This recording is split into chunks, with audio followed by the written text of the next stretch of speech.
Bien, en este tema del equilibrio químico, como objetivo general nos vamos a plantear cómo vamos a comprender lo que sucede en las reacciones químicas directas e inversas y cómo se relacionan con el equilibrio químico. Así que cuando nos adentremos a este punto, vamos a relacionarlo con la cinética de las reacciones versus el equilibrio químico. En este caso tenemos que preguntarnos cuánto tiempo se tarda en producir una cierta cantidad de producto, o qué tan rápido se consumen nuestros reactivos. En el equilibrio, lo que nos preocupa es cuán lejos puede llegar la reacción química a partir de los reactivos hasta la formación de productos. En la realidad, en muchas reacciones que se llevan a cabo en los laboratorios, no vemos cómo los reactivos se convierten en productos. Supuestamente decimos que culmina cuando llegamos al punto de equilibrio químico. Entonces lo que tenemos que observar es cómo sabemos realmente que estamos en ese equilibrio, cómo se diferencian entre las distintas reacciones que hay. Y para ello nos vamos a sumergir en lo que vamos a denominarle equilibrio dinámico. El equilibrio dinámico sucede cuando dos reacciones opuestas ocurren al mismo tiempo, o sea, están en un equilibrio dinámico. Debido a que esta palabra está relacionada con algún tipo de cambio, podemos mencionar que tiene que relacionarse con la velocidad directa y reversa de las reacciones, y en este caso las dos tienen que ser iguales. Por otro lado, la concentración tanto de reactantes y productos deben permanecer al final constantes. Para ello nos vamos a valer de este modelo.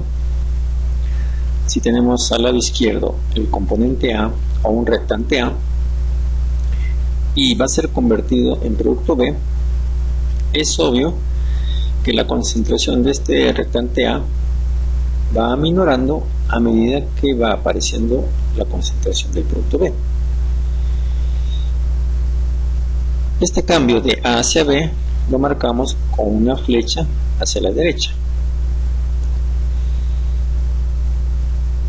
Una vez que A se ha convertido en B y se da la condición de equilibrio, puede ser que B pueda pasar a A, y lo marcamos con una flecha opuesta.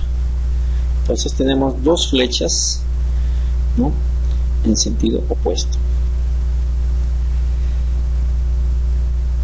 Para que estas condiciones lleguen al equilibrio, es que la concentración de A y de B al final sean constantes.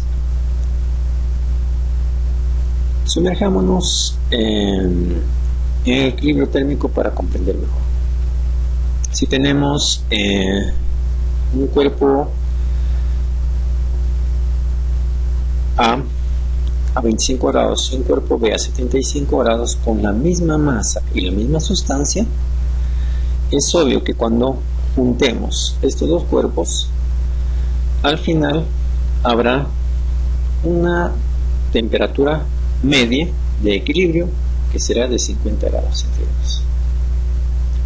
Asimismo, si tenemos una sustancia A, una sustancia B a diferentes temperaturas, al juntar estos dos cuerpos que pesan igual, es obvio que el que tiene, por ejemplo, 75 grados, una mayor temperatura, cederá el calor al cuerpo más frío.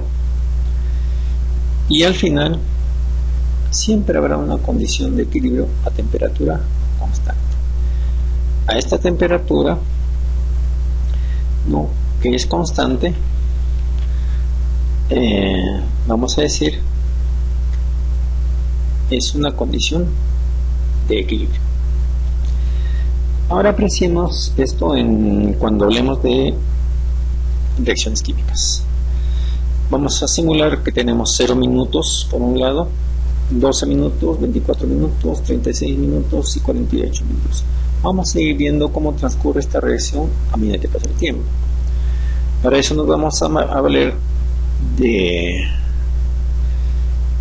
reactantes, que en este caso van a ser hidrógenos más moléculas de cloro, y nos van a formar como producto final moléculas de ácido clorhídrico. Por esta geometría tenemos que comprender que una molécula de hidrógeno más una molécula de cloro nos formará dos moléculas de ácido clorhídrico, y en condición de equilibrio, como vemos las flechas en sentido opuesto, tiene que ocurrir en algún momento. En el tiempo cero, digamos que tenemos 10 moléculas de cloro y 10 moléculas de hidrógeno. En esta condición A no hay formación de productos. Tiempo cero, no hay formación de productos. Sigue transcurriendo la reacción 12 minutos. Condición B, sigue habiendo moléculas de cloro aquí, moléculas de hidrógeno, pero han aparecido 4 moléculas de ácido clorhídrico, lo que nos indica que va apareciendo producto. Sigue transcurriendo ya 24 minutos la condición C y observamos que sigue habiendo hidrógenos y sigue habiendo cloros, pero se ha incrementado el número de moléculas de ácido clorhídrico, ya están en 8. Sigue transcurriendo el tiempo y vemos que a los 36 minutos sigue habiendo moléculas de hidrógeno y de cloro, pero hay más moléculas de producto que llegan a 12. A los 48 minutos se observa que permanece 12 moléculas de producto final y sigue habiendo en el medio moléculas de hidrógeno y de cloro. Y uno se pregunta, pero si hay todavía moléculas de hidrógeno y de cloro, ¿por qué no se producen más moléculas de producto? ¿No? Y estas están ahí circundando en el recipiente. Es porque, de acuerdo a la estequiometría, requerimos un mol de hidrógeno más un mol de cloro, nos va a formar al final 2 moles de ácido clorhídrico.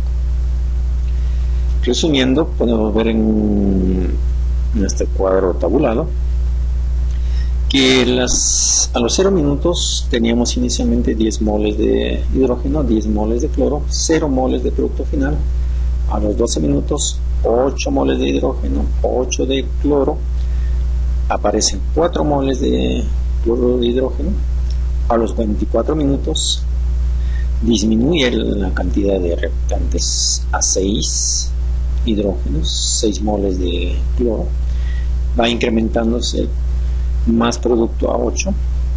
A los 36 minutos y 48 minutos observen que se mantiene constante, ¿no?, la cantidad de moles de hidrógeno con los moles de cloro y asimismo los moles de ácido clorhídrico, lo que indica que en el punto D, o sea, a los 36 minutos, se llegó a la condición de equilibrio químico de la reacción y por lo tanto, no así pase 48, 50, 60 minutos, no va a formarse más producto, porque la estequiometría nos indica que solamente reaccionará un mol de hidrógeno más un mol de cloro para formar 2 moles de ácido clorhídrico. Y eso es lo que ustedes han ido observando a medida que ha ido pasando el tiempo. Ahora lo que tenemos que ser capaces de hacer es mirar esta reacción de otra manera. Tendrá que ser observada a partir de la ley de acción de masas, donde se podrá cuantificar estas condiciones hasta llegar al punto de equilibrio. La ley de acción de masas está basada en el balanceo de ecuaciones químicas. Se omiten las unidades. Observemos aquí la reacción A más B nos produce C más D como productos. Está en condición de equilibrio, ¿no? 2 flechas aquí. Y la constante K aparece como una condición de equilibrio. La condición de equilibrio tiene una relación que va de la siguiente manera, observen. Será la relación que existe entre los productos en relación a los reactantes que le dieron origen. Si hablamos cuantitativamente, observaremos que la concentración del producto C multiplicado por la concentración del producto D podrá ser dividido entre la concentración del reactante A multiplicado por la concentración del reactante B. Eso sería de manera simple. Si en una reacción balanceamos la ecuación estequiométricamente, vamos a encontrar que van a aparecer coeficientes. En el caso de A minúscula, B minúscula, C minúscula y D minúscula. Estos coeficientes que ustedes están observando en la ecuación cuantitativa irán a parar como exponentes. En el caso de C, la concentración de C tendrá que estar elevada al coeficiente C minúscula como consecuencia del balance de la ecuación química. En este ejemplo de la formación de agua, lo podemos notar. Hidrógeno más oxígeno nos forma agua. Balanceando la ecuación, no tenemos que dos moléculas de hidrógeno reaccionarán con una molécula de oxígeno para formar dos moléculas de agua. Y la constante de equilibrio cuantitativamente nos señalará que tendremos que evaluarla en función a la concentración de agua elevado al exponente 2, debido a que tiene un coeficiente acá del balance de las ecuaciones, dividido entre la concentración de la molécula de hidrógeno elevado al cuadrado y solamente multiplicado por la concentración de hidrógeno. Anotemos casos particulares. El primero, si tenemos la siguiente reacción donde el monóxido de carbono va a formar dióxido de carbono más carbón, observaremos que se ha formado un carbón sólido. Y los sólidos no se consideran en los cálculos de equilibrio químico.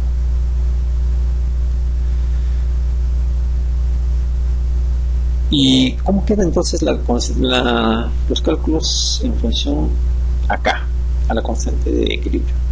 La constante de equilibrio K en función a las concentraciones cuantitativas de esta reacción tendrán que ser evaluadas de la siguiente manera. Será en función de la concentración del dióxido de carbono dividido entre la concentración del monóxido de carbono elevado al cuadrado. Este cuadrado ya es por el balanceo de la ecuación estequiométricamente. ¿Por qué razón los sólidos son omitidos? Esto se debe a que su concentración como sólido siempre es constante, no varía. Lo que sí varía es, por ejemplo, lo que puede sucederle a este sólido. En este ejemplo tenemos el cloruro de amonio sólido, un tipo de sal, que por calentamiento desprende moléculas de amoníaco y de nitrógeno.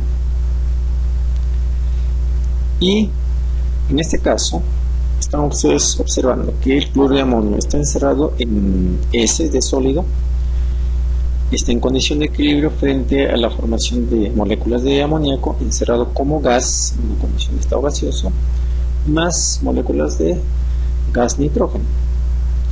En este caso, K será expresado en función solamente de las moléculas gaseosas.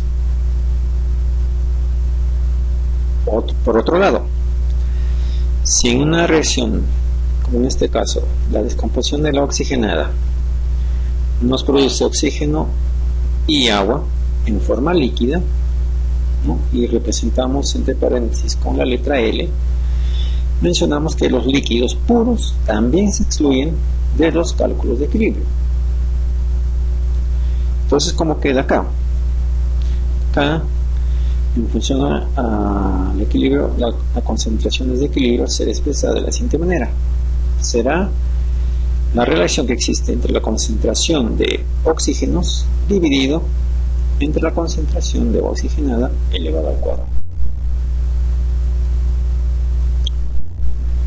Un detalle más, si K es mucho mayor que 1, indica que se favorece la formación de productos. En el ejemplo que nosotros tenemos aquí, mezclamos monóxido de carbono más moléculas de cloro, nos formará, y estas están en condición gaseosa, nos formará un nuevo gas.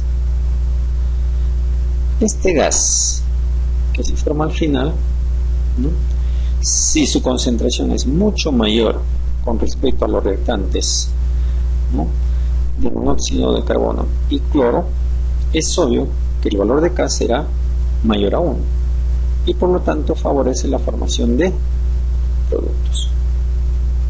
Por otro lado, si K es menor a 1, indicará que favorece a los reactantes. En esta condición, la condición de K frente a esta reacción, ¿no?, donde los productos, la concentración de los productos en una condición de equilibrio son menor a la concentración del que le dio origen, entonces este valor de K será mucho menor que 1 y por lo tanto, vuelvo a repetir, favorece a los reactantes. Preguntamos, elige qué expresión cumple con la ley de acción de masas en la reacción siguiente, donde una molécula A en condición gaseosa va a formar una molécula B más una molécula C en condición líquida. ¿Cuál de las alternativas representará la condición de equilibrio? Correcto, la respuesta es la B. ¿Por qué razón? Porque la condición C, que está en forma líquida, mencionábamos hace un rato, siendo un líquido puro, no entra, se excluyen de los cálculos de equilibrio químico y por lo tanto la constante K estará en relación a la concentración del producto B entre la concentración del reactante A. Bien, hasta aquí hemos podido comprender lo que implica el equilibrio químico.